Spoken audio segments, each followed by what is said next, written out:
Well, things haven't gone exactly according to plan. I still haven't put the front drive shaft in or done anything else on the Jeep since the last video. I got pretty sick. Didn't really feel like doing much of anything. Had a friend's wedding, just a lot going on, so I didn't get anything done over the last couple of weeks, but I'm feeling a lot better. I don't feel quite ready to crawl into the Jeep and lay on concrete on my back all day, but I do want to get something done.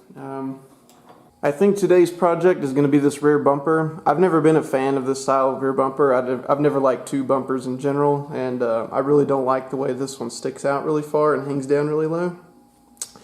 Luckily, this is a Smittybilt bumper, and Smittybilt makes a regular style bumper that this tire carrier will connect right onto. So I went online and ordered this from Extreme Terrain. This is the standard bumper that Smittybilt offers that works with that tire carrier, and it should be a direct swap. There's probably going to be some issues, there always is. I might have to drop the gas tank to get to a couple bolts, but we'll see. So this one has the swing pivot point. It's got shackles already on it, and should go right together. So I'm going to start working on this. It should be a relatively easy project. Like I said, I know there's something's going to go wrong or be difficult, but I'm going to start getting that spare off, getting that swing arm off, and then see what it takes to get this bumper unbolted. If I get this video uploaded in time, Quadratec's having a Halloween flash sale. So I ordered a couple things off of that sale. There's some pretty good deals. I almost bought a Slip Yoke Eliminator. I went ahead and was going to prepare to do that, but I've spent enough money on Jeep lately, and I figured I'll get around to that eventually. Naturally, the front drive shaft that I paid full price for is also on sale during this flash sale, but whatever. The lug nuts on the wheels are 13/16, but the spare is 3/4 for some reason. Whatever.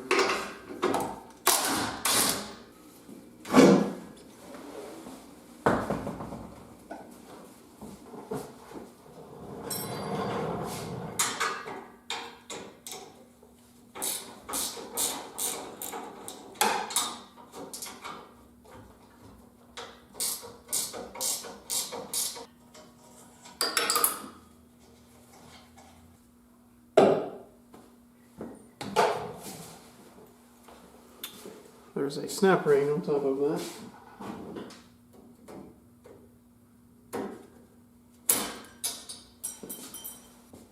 Okay, so this should just lift off of here. Whoa, that's way looser than it used to be. Okay. Oh yeah.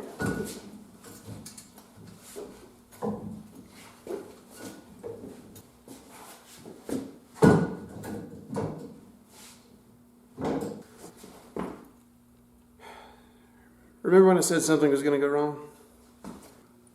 This will not come off of this because that's in the way. It hits right there. Looks like they forced it on whenever they installed it originally. It's never easy. So I'll loosen this bumper up. Hopefully I can get it to lean out a little where I can get this off.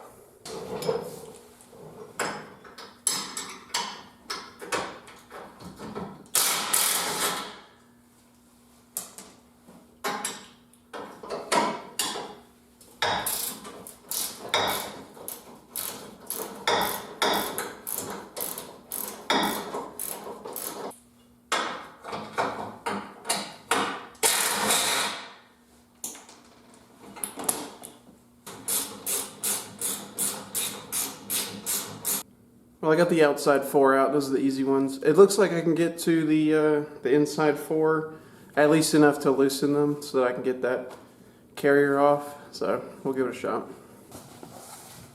What was all that talk about not wanting to lay on the floor?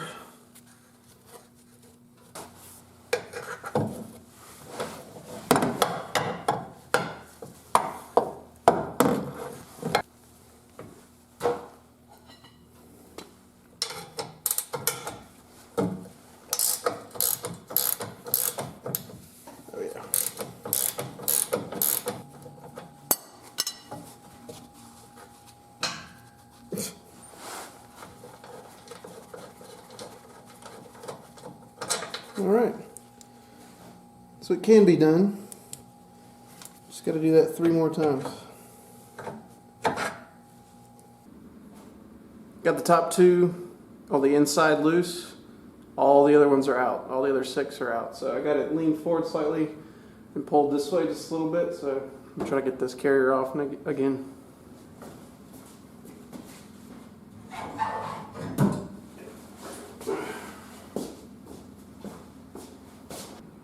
Definitely got better access now.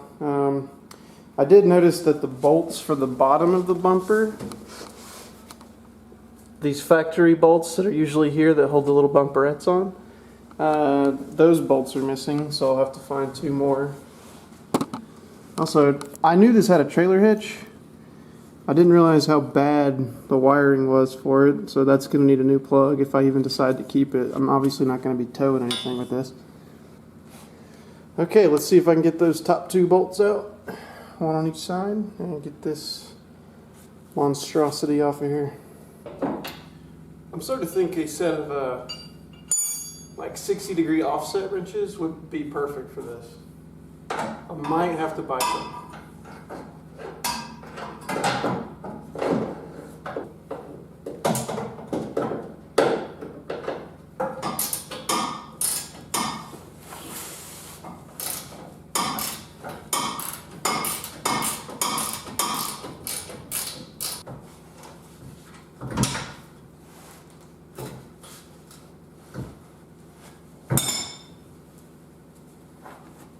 One.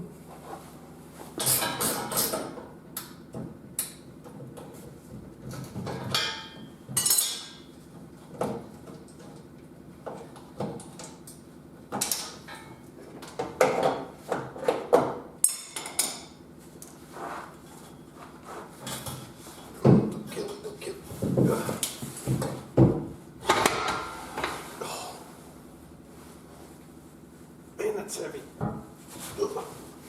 So from this angle you can see exactly how much clearance or extra clearance I'm going to get just from changing from one Smittybilt product to the other. You see how much taller, how much farther out this tube style sticks. I actually think the new one is a little heavier. Just using my calibrated elbow, it feels like it might be heavier, but it is plate, not tube, so I don't know. It's not that much. And we're gaining shackles in the rear. This other bumper didn't have it. I'm going to clean up this rear bumper just a little bit, or this rear frame section. And I'm not sure what happened here. These are kind of pulled out, so I'm going to hammer those in a little bit.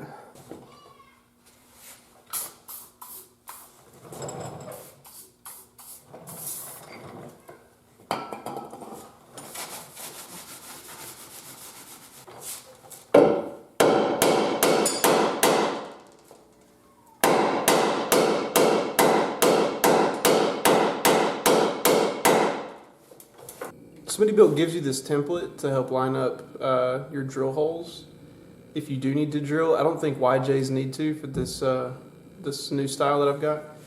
The old bumper that I took off actually did drill 2 new holes. Here's the 2 existing factory holes. Here's the 2 they drilled. And this template lines up with the original bolt holes pretty much perfect. It does look like I'm gonna have to massage these 2 open a little bit. So I'll put a step bit on and do that, and then put some touch-up paint in these 2 that they drilled for that last bumper. And I'll do it on the driver's side too.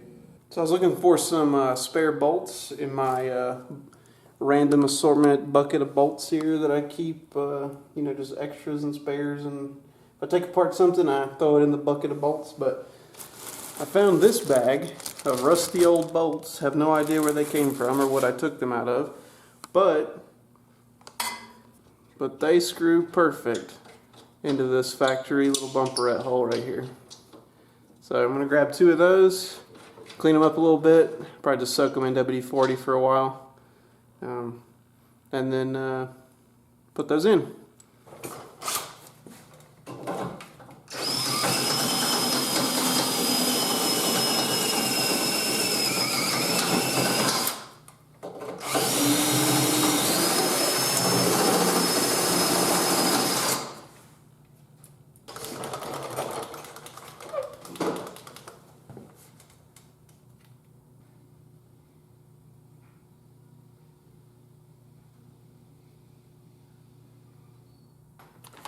So the old bumper used regular nuts and bolts. I guess these are nylock nuts right here. The new bumper just uses bolts with these big, what do you want to call them, double washer brackets, whatever. Anyway, so it goes through both at the same time, but these bolts thread directly into the back of the bumper. So it's probably going to be a little bit more of a challenge to get those inner bolts in like this. But we'll see what I can do. I'm still going to try to avoid dropping the gas tank if I can, but if I got to, it's not a big deal.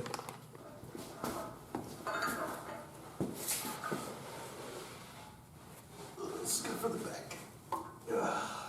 So the hardware for this new bumper has a lot going on. It's got the bolt, lock washer, flat washer, and a backing plate. Look how thick that is, bolting through this thing. Then it has to go through the rear frame part and then into the bumper. It's like, do you really need that many washers? I guess I'm going to use them, but geez.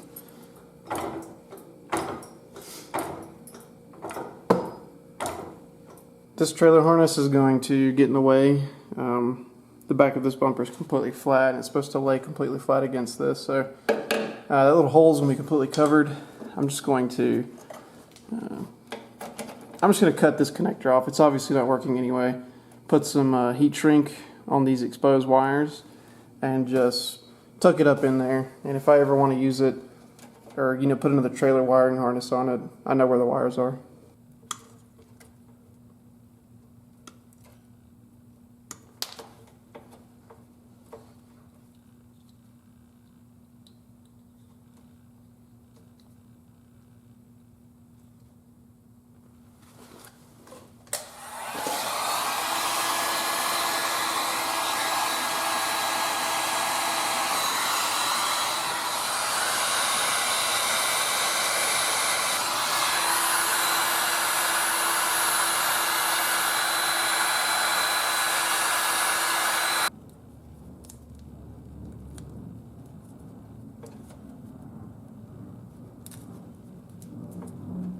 There. Now if I ever want to reuse them, I just look for the 4 wires with the red electrical tape.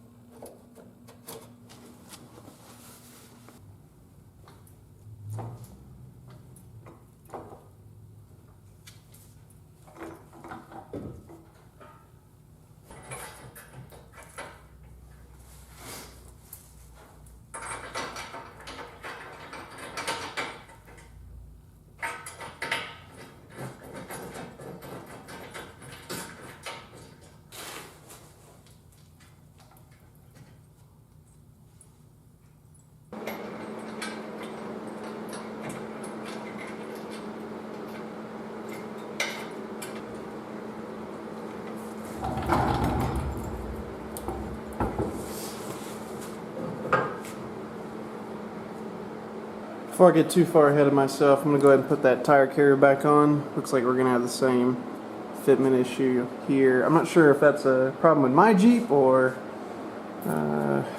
what, so I'm going to go ahead and do that so I don't have to redo this whole bumper again.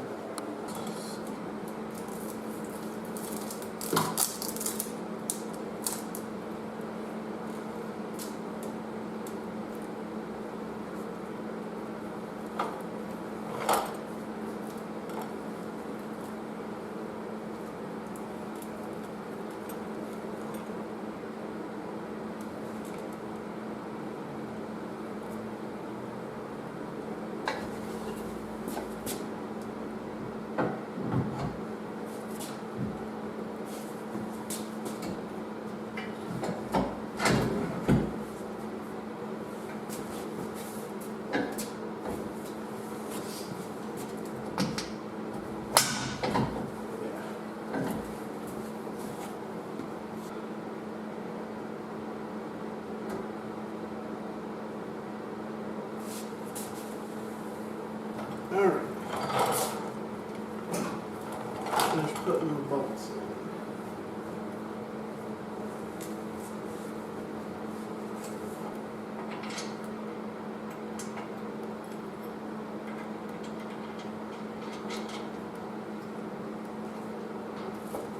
These new bolts are 16 millimeter. The old ones were 18 with a 19 nut.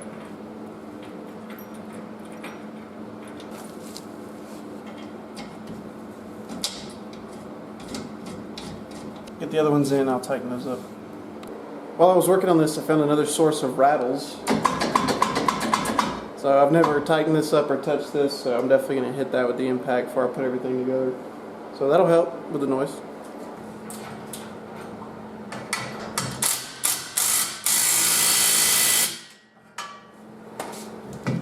There, much better.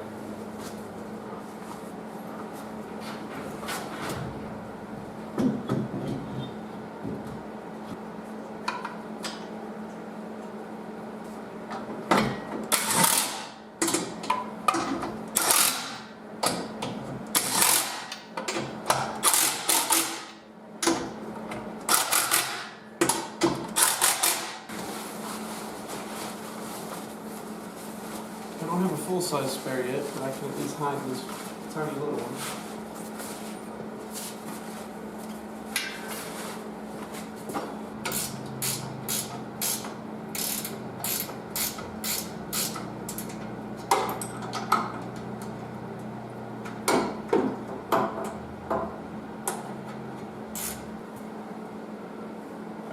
I'd say that's perfect. Gotta check that.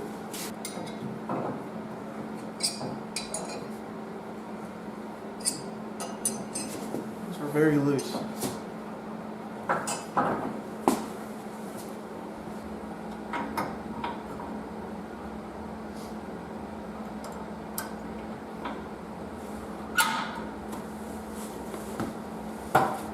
All right, there it is.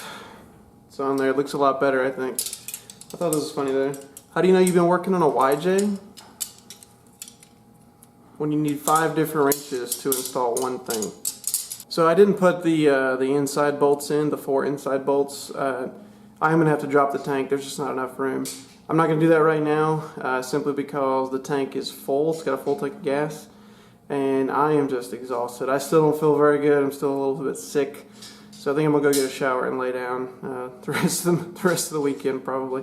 But it does have 6 bolts holding it on, not just 4. The old bumper that it took off had 8 holding it on. This one has 6 because the ones that go up from the bottom, the other bumper didn't have those, and this one does. So it's not quite as bad as it could be. Whenever I drive it around and get some miles on it and get that gas burnt, I'll drop the tank, and I'm feeling better. I'll drop the tank and you know, put the inner pieces in. But I think it looks a lot better. I'm still planning on doing the front drive shaft next. I'm thinking I ordered a TJ four-wheel drive shift indicator light, or shift indicator sensor that goes in the transfer case. I think I'm going to install that at the same time because I'm going to have the skid pan off on the bottom, and it'll just be easier to access it. So I'll do the front drive shaft and the four-wheel drive light conversion to the TJ style at the same time. So that'll probably be the next video. I got a couple more things. Yeah, if you get a chance to look at Quadratech sale, I'm not affiliated with Quadratech at all, but there are some good deals on there. Everything I bought today, this is October 30th? Yeah, today's October 30th, so the sale ends tomorrow. But I bought some good stuff on there. But anyway, there's some good stuff on there if you want something. You know, just take a look. They got a lot for sale. So, or they got a lot of stuff on sale.